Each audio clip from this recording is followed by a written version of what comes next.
Olá pessoal, estamos de volta e agora continuaremos nossa aula com fontes do direito positivo.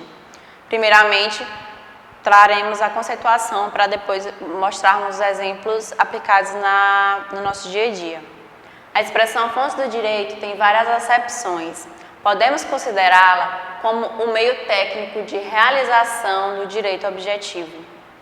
A autoridade encarregada de aplicar o direito e também aqueles que devem obedecer aos seus ditames precisam conhecer as suas fontes, que são de várias espécies. Bom, as fontes do direito positivo podem ser representadas por fonte de produção, que é o Estado, ele produz a legislação, fontes de conhecimento, imediatas ou primárias, mediatas ou secundárias.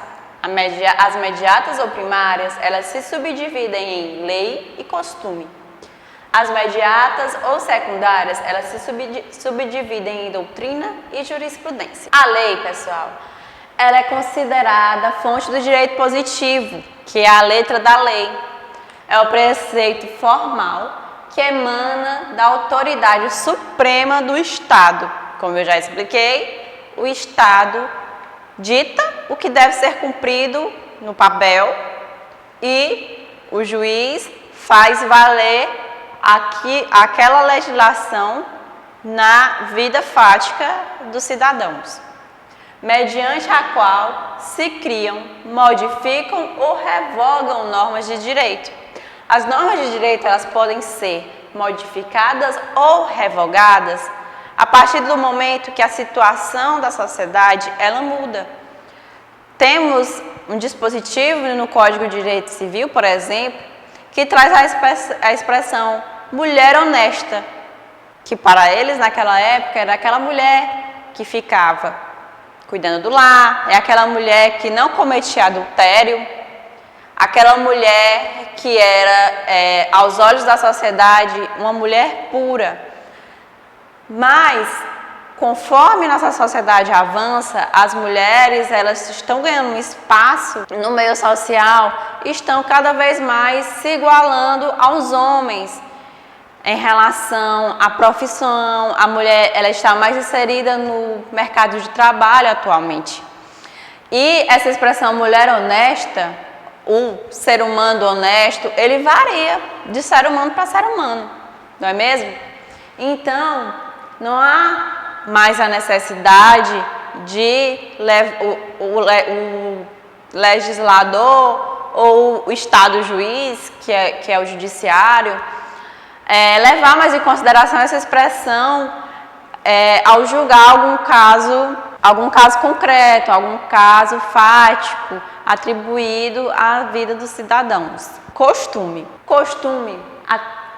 nós podemos definir como posicionamento uniforme e reiterado de uma coletividade diante de um determinado acontecimento ou fenômeno social.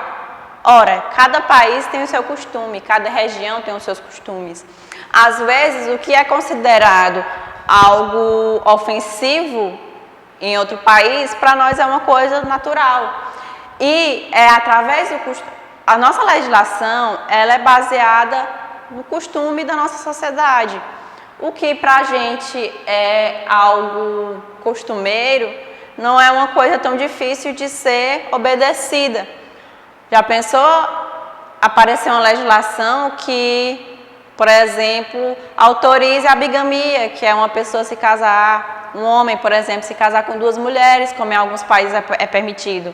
No nosso costume, isso nos causa uma certa estranheza. Imagine você se submeter nós como brasileiras, por exemplo, vocês como brasileiros, se submetessem a se casar com uma pessoa que já é casada, viver em um lar com dois cônjuges. Aos nossos olhos, isso é uma coisa muito peculiar. Mas em alguns países isso é coisa natural, tem alguns homens que são casados com 2, 3 esposas. Esse hábito que adquirem os homens de empregar a mesma regra sempre que se repete a mesma situação e de segui-la como legítima e obrigatória, é que constitui o costume. Para que um costume ele seja reconhecido como tal, é preciso observar essas três palavrinhas aqui. Que seja contínuo, são fatos esporádicos, não são considerados costumes. Que seja constante, vale dizer, a repetição dos fatos deve ocorrer sem dúvidas e sem alteração. Que seja moral, isto é, o costume não pode contrariar a moral e os bons costumes daquele lugar. É como eu já falei, tem alguns lugares que tem alguns costumes que pra gente é um absurdo, mas para eles lá é a coisa mais natural do mundo. Que seja obrigatório, isto é, que não seja facultado à vontade das partes interessadas. Que não seja contrário à lei. O costume não tem poder de modificar uma norma legal. Mas a norma, geralmente, ela é criada levando em consideração os costumes daquele lugar. Doutrina, ela pode ser definida como resultado da opinião científica dos estudiosos do direito, são os doutos, a respeito de uma norma ou um conjunto de normas jurídicas. O legislador, que são a nossa Casa Legislativa, Senado, joga no nosso mundo jurídico a legislação e esses doutrinadores, eles vão dar significado àquela legislação, eles vão fazer uma interpretação por meio de estudo científico, até mesmo às vezes uma opinião particular que tem um fundo de estudos durante toda uma época. É o conjunto de investigações e reflexões teóricas em princípios metodicamente expostos, analisados e sustentados pelos autores, tratatistas, jurisconsultos no estudo das leis. É fonte secundária ou mediata do direito. Como salienta Caio Mário, em determinadas fases da cultura jurídica, sobressaem escritores, a cujos trabalhos todos recorrem e de tal forma que suas opiniões acabam por se reverter em preceitos obrigatórios. No século passado e no começo deste, os livros de Lafayette, Teixeira de Freitas, Ribas, Coelho Rodrigues, eles tiveram esse prestígio. Eles eram citados pelos juízes e fundamentados nas suas decisões. Não é uma coisa estranha na nossa profissão ver uma sentença, por exemplo, ao qual um juiz usa uma interpretação de um doutrinador acerca de um dispositivo de uma lei, usa a opinião de doutrinadores para preencher lacunas que a lei cria. As lacunas são essas brechas de algumas situações que elas não são legisláveis. Aí acaba que alguns doutrinadores, eles falaram em algum momento sobre aquele determinado assunto e o juiz acaba por usar a opinião desses doutrinadores para interpretar aquele caso concreto e aplicar o seu julgamento. A jurisprudência, elas são decisões reiteradas pelos tribunais superiores, STF, STJ, os TJs, a respeito de controvérsias semelhantes. Ora, toda vez que acontece 5, 10, 20, 100 casos onde acontecem situações parecidas entre os indivíduos e a legislação não traz alguma coisa objetiva e que caiba naquela situação, os tribunais superiores, eles têm que decidir de forma entre os ministros, por exemplo, do caso do STJ e STF, para dar uma solução para aqueles casos. E quando se tem várias ações onde tem várias situações semelhantes, eles acabam por ter um entendimento majoritário, eles acabam por ter esse entendimento aplicado a essas situações que a legislação ficou omissa. Para melhor compreender, pessoal, o valor da jurisprudência, na formação do direito, podemos citar os direitos da concubina também.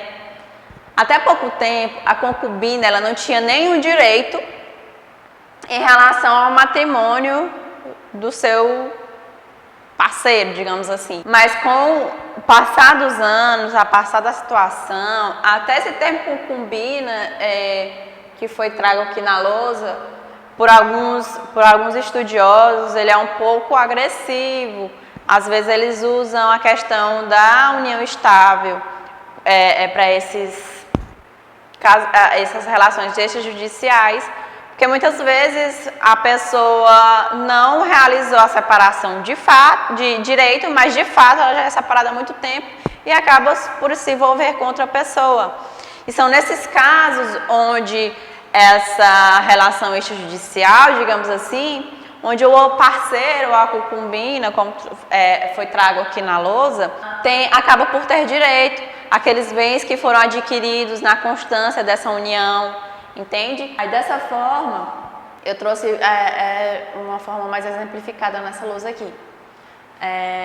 Atualmente, a pacífica da jurisprudência do STF, reconhecendo a essa mulher, a esse homem que se envolve com outra pessoa extrajudicialmente, o direito à remuneração de seus serviços de valor econômico e a sua parte nos bens adquiridos com esforço comum, como é feito no casamento regido pela união parcial de bens. Nesse sentido, a súmula 380 do STF, ela dispõe que, comprovada a sociedade de fato entre concubinos, é cabível a sua dissolução judicial com a partilha do patrimônio adquirido pelo esforço comum. Esse entendimento, pessoal, jurisprudencial já produziu frutos no nosso direito positivo, na medida em que a Constituição de 88, no seu artigo 266, parágrafo 3º, ele dispõe, para efeitos da proteção do Estado, que é reconhecida a união estável entre homem e a mulher como entidade familiar, devendo a lei facilitar sua conversão em casamento, como é o caso de,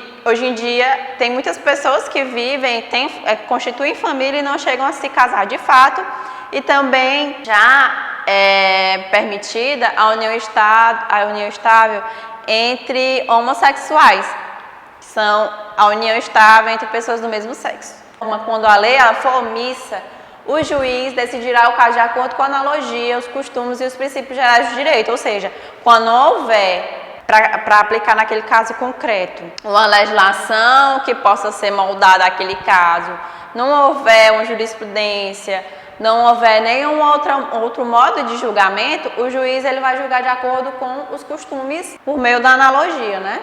Por exemplo, de acordo com o artigo 8º da CLT, que é a Consolidação das Leis Trabalhistas, inexistindo o texto que determine a solução para determinado caso, pode o juiz utilizar por analogia outra lei que se verse sobre questão semelhante. Equidade.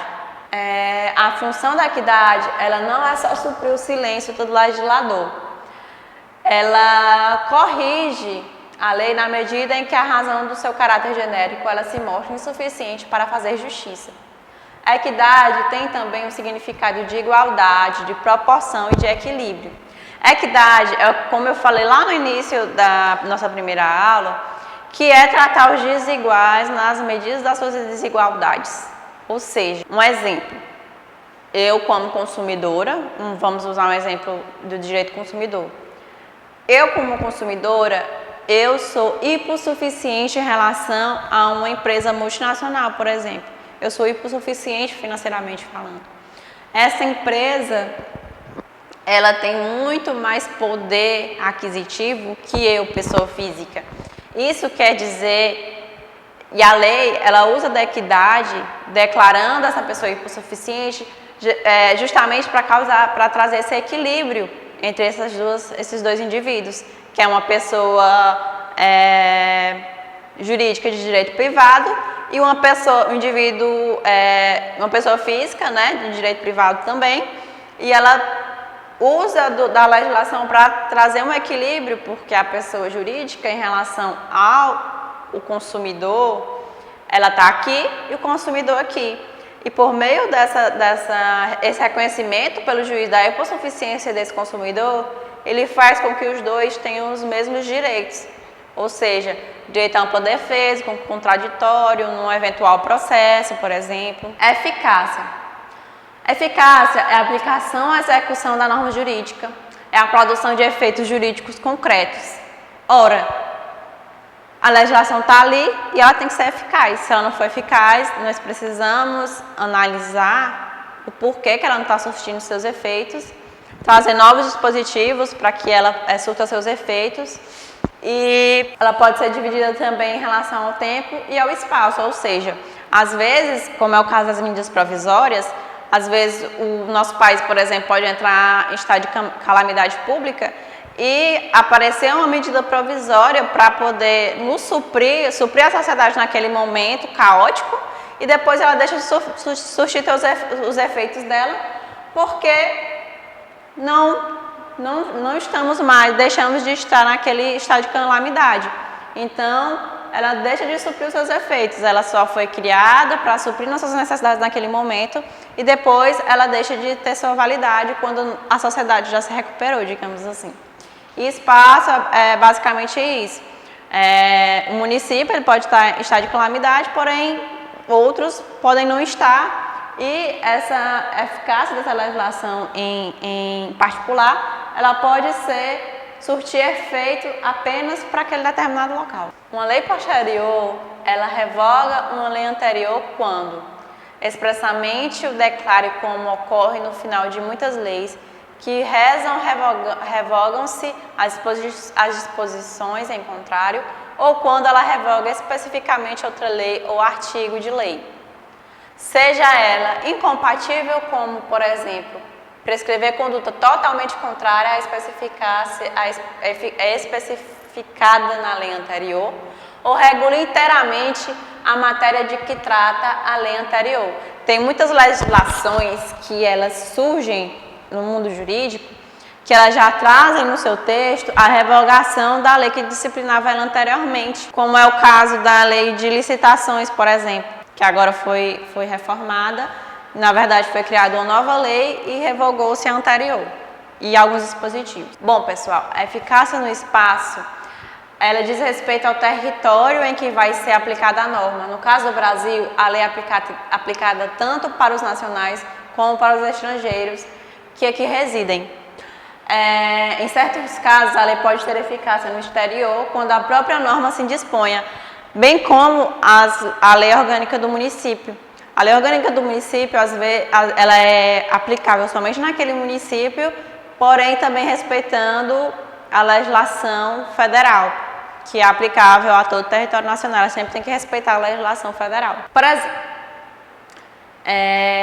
o artigo 32 da Lei 7.064 de 82, ela prevê que o empregador brasileiro contratado para trabalhar no exterior tem direito às verbas trabalhistas, que está previsto no inciso 2 desse artigo. A Previdência Social, prevista na legislação brasileira, ele também vai ter direito. Por mais que o brasileiro, eu moro no Brasil e eu sou contratada por essa empresa para trabalhar num polo dela no exterior, por exemplo. Meus direitos de rescisão trabalhista devem ser aplicados de acordo com a legislação brasileira. Obrigada pela atenção de todos. Espero que tenha contribuído para o conhecimento de vocês. Qualquer dúvida podem falar comigo no WhatsApp, me mandar e-mail. E eu espero que tenham gostado da aula. Muito obrigada.